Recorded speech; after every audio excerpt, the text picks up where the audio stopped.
Hi everyone. So in my latest videos, I've been talking about how our thoughts create our physical reality. That our thoughts are energy, and energy is always becoming matter. Energy is always evolving, taking physical form.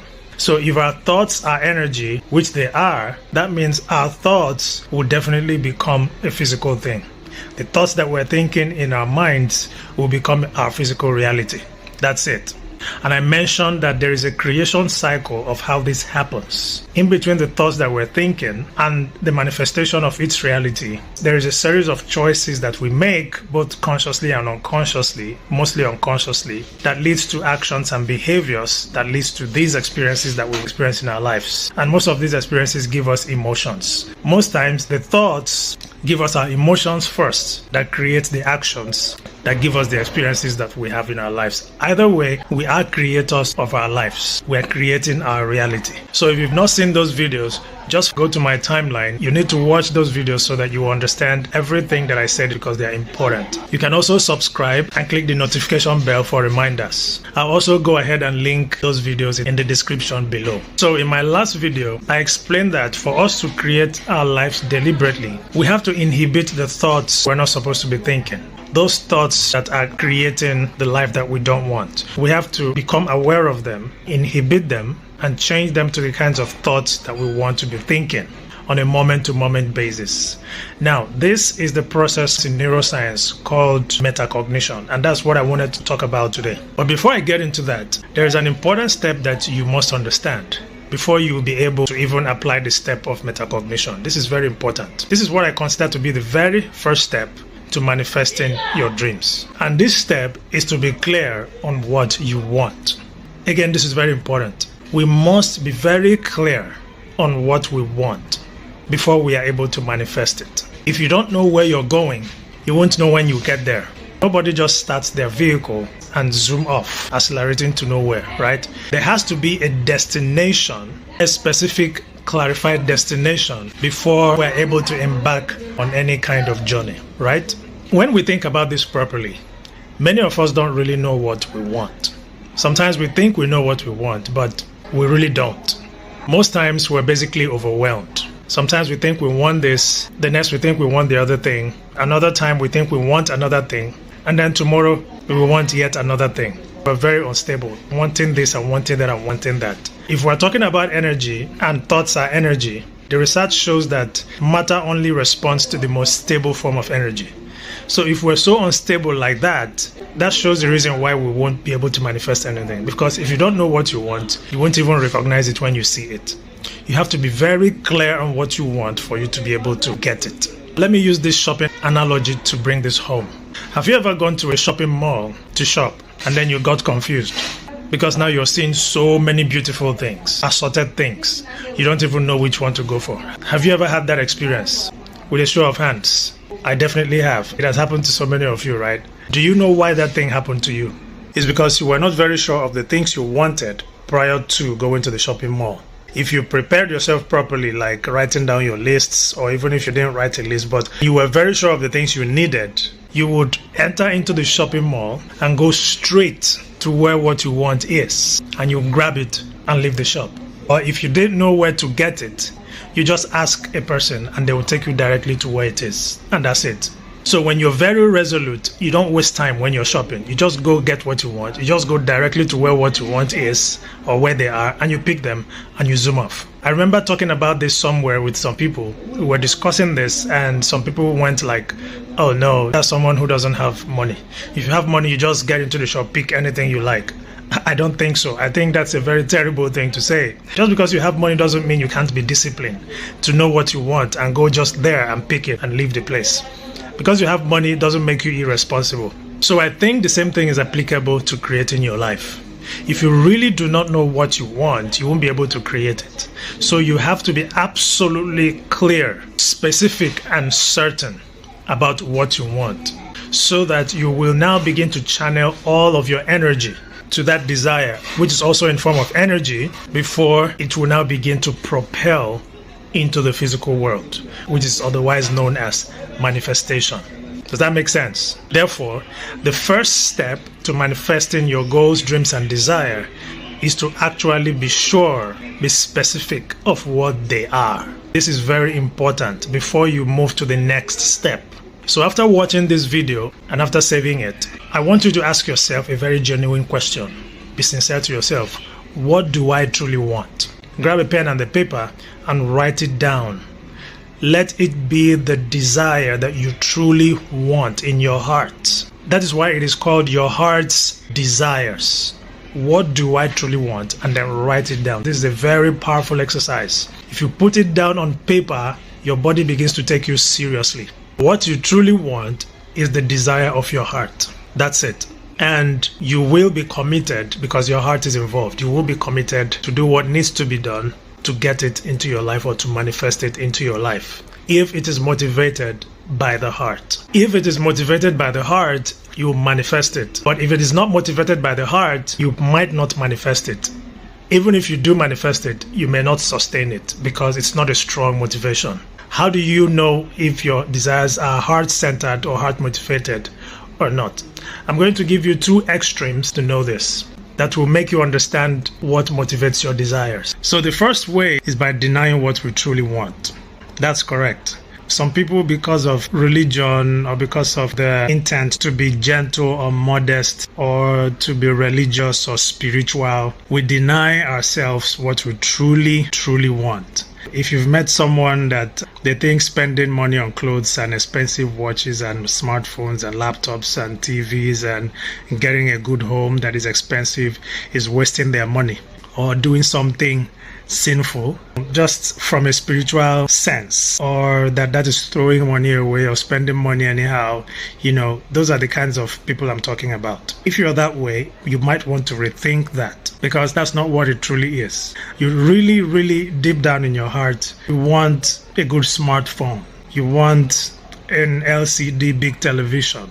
But because you think that it will be a way to waste money, and because of that you're denying yourself that, or because you were taught in the church or by your parents that you have to be modest, cut your coat according to your size or material, which those are good principles. There's nothing wrong with those things. But I think that this is a way that we deny ourselves what we truly want. You will be limiting yourself just by thinking this way. So some people have denied themselves of what their heart truly wants because they think that doing that or going for that will somehow break their moral policies and cause them to be secular or worldly or sinful or anything like that. And as a result, they've created a very lower kind of desire for themselves. So instead of getting an expensive phone that they will derive joy and derive other benefits from, they will go for a cheaper phone, a boring phone. The same thing applies to clothing. They just go for simple clothing and all of that. So this does not make you a saint, and it does not make you more righteous than someone else. It's just a way that you've chosen to perceive life. Well, if this is how you want to perceive life, you won't be able to manifest the things that you truly want, because even if you somehow come across those things in your life, you will lose them because you're not a match to that energy. Remember, we're talking about energy. If you're experiencing in life where you never get the opportunity to get things that you want or to meet expensive friends, you never get that opportunity to be gifted expensive gadgets or anything, you're just seeing little things. There could be some beliefs in your subconscious mind that is blocking these things from coming into your life because of how you see yourself.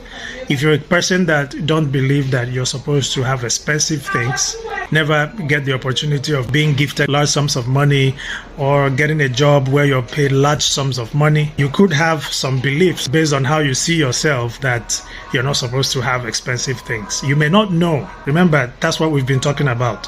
When something becomes subconscious, you don't know that you're blocking yourself. Your subconscious mind will definitely block those things from coming into your life because you have beliefs that go against those things. So your subconscious mind is actually blocking them to protect you. In our subsequent videos, we're going to be talking about the conscious and the subconscious minds and how they all play into this. So if you've noticed this in your life, you might want to begin to reconsider your thoughts on your desires and begin to allow your true, original, truest heart desires flow out and allow yourself to enjoy the good things in life, things that the universe brings your way, and not just judge every beautiful thing that comes your way. So that's one extreme, and so many people are on this extreme. Now there's this other extreme where people also deny their desires, but in a different way. So some people's desires are motivated by fear and insecurity. And this happens when they think that their friends or people in their lives or other people are doing better than them. Now this is also very common, and this is the other extreme. Let me give you an example. Let's say you were walking on the street and you see your classmate or your friend or your childhood friend or your course mates, and they have these very beautiful cars, they're enjoying their life, and all of this, you don't have any. Right there and then, you begin to feel insecure. You begin to feel like you don't belong to that class again. You don't even want to talk to them because you think some of them will snub you, some of them will embarrass you or mock you for not being like them. Now that right there is insecurity. Sometimes you even feel jealous for them. You want to wish you were like them, and you start comparing yourself. You start to blame God immediately. God, why is my life like this? Why are things not going for me? Look at these people. They are just enjoying themselves and enjoying their lives. Their life is just going on. And you don't even know what they did to get what they got or what they have. But you're already blaming yourself, becoming very ungrateful to God, blaming everybody, blaming your gene, blaming your genetic makeup, blaming your uncles and aunties and everyone in your lineage, and you begin to have that desire to make it. And when this happens, this usually leads to people forcing things, manipulating things. You may want to steal someone else's car, embezzle money, you may want to steal money, you may want to get into fraud because now you're being pushed into doing certain things. Before you saw these folks, before you saw your friends, you were okay. You were just okay moving with your life. But the minute you saw them, insecurity ensued. Inferiority complex, that's another thing. Inferiority complex can also motivate you into desiring something. And these kinds of desires can be very fake because that's not what truly your heart wanted. You didn't want these things before you saw them. You just saw them and started desiring to have that car, to get married and have kids just like them. This is the other extreme. If you find yourself doing this, just take a step backward because your heart is not in it. For what it's worth, what you just want to achieve by getting all of those things is to show them that you are like them, like showing off. You want to prove to people that you are also like them. In other words, deep down in your heart, you feel unworthy. You don't feel like you are there. So once you start to feel this way, manifesting something will become very difficult for you because you are not in the right place. Your energy is not a match to the energy of those desires. You're feeling unworthy, you're feeling jealousy, you're feeling negative energy, and every negative energy always creates more of the same. That is lack of those things. You will not manifest anything that way because you're feeling insecure. You want to be who you're not. So what usually happens is that since you will not manifest it by just using your thoughts, as we're sharing in all this series, you will want to force it to happen. And that usually leads you to a forceful path, doing so many crazy things. And we've seen this in the world today, how so many people have been led astray by just wanting to be like someone else because they think they want to measure up. And because your heart is not in this, it's not going to support you. So this is the other extreme. First extreme is that you're denying yourself of your desires because you're too religious. You don't want to admit that you have the right to desire good things. Because of that, you don't want to be sinful, you don't want to go to hell. So you choose to live a life of poverty. You're deluding yourself. That's one extreme. The other extreme is that you're insecure because you think people are making it and you're not making it, and you don't know how they even got what they got, and you just start to feel envy. You just start being ungrateful because you just want to be like them right this minute. So it's neither of these extremes. It's either you're on this part of this extreme or you're swinging all the way to the other pendulum. So it's neither of them. There's a sweet spot in the middle where it is your heart's desires that you're looking for. you're desiring something, you're truly desiring something. In other words, you're being yourself to accept the fact that you deserve good things, you deserve a good life, you deserve beautiful things and beautiful gadgets, you deserve a beautiful, gorgeous life. As a human being, you deserve to experience life and be happy. But while you're doing that, you're not doing it because you want to show off. You're not doing it because someone out there is intimidating you or you're in a competition with someone else. No, that's the middle point. That's where your heart is, and that's where your heart is supporting you. And that is the desire that you can manifest, and you will definitely manifest, because all the forces of the universe is behind you with this. Hope this makes sense. So, from everything you've heard so far, where do you fall? This is a time for self-reflection and self-awareness. If you want to manifest your desires, first of all, you must run a check on yourself. Like we've said, you have to know what it is that you want. And for you to be able to determine that, you should be sure that your desires are motivated from the heart and not motivated by what other people are going to say or unworthiness. Make sure that everything that you want is what you truly want because you need them. Because you will have some form of satisfaction and relaxation and relief and joy and happiness if this thing is in your life. It's not because you want people to know that you're doing well. It's not because you want to receive recognition. You want people to see you as, oh, now you belong. If that is the case, it won't happen, because that's not how it works. Even if it happens, because you are not a match to that energy, you won't be able to sustain it. What you're a match to is unworthiness, and that's what will come to you. So you will always find yourself in the midst of people who will make you feel insecure. And you will always be struggling to make people believe that you are part of their clique. But when it's from your heart, you're doing it for yourself. You want to be happy for yourself so that other people will benefit from you when they see that you're happy. Now, that is when the doors of the heart, the magnetic pull. Remember, we're talking about attraction, pulling something into your life. And talking about attraction, your heart, which is the center of attraction. Now we know scientifically that the magnetic pull of the heart is even greater than the magnetic pull of the brain. So when something is flowing from your heart, you have every power in the universe that supports you getting that thing, because it's what you want, it's what makes you happy, give you joy, and what's going to cause you to be a blessing, to be a light even to other people. All right?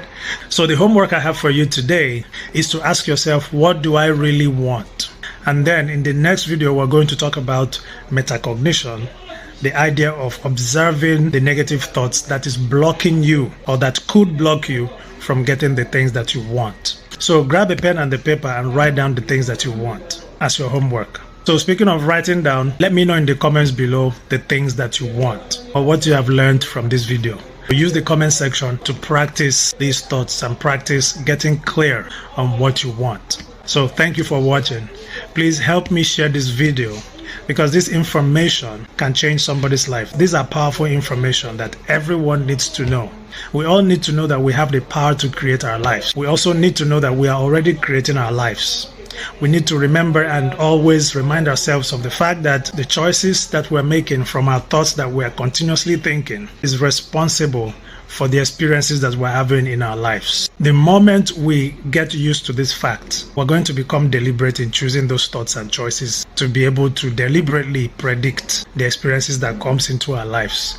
This is how we become very good at creating. Well, till I talk to you again, stay safe and well. Bye.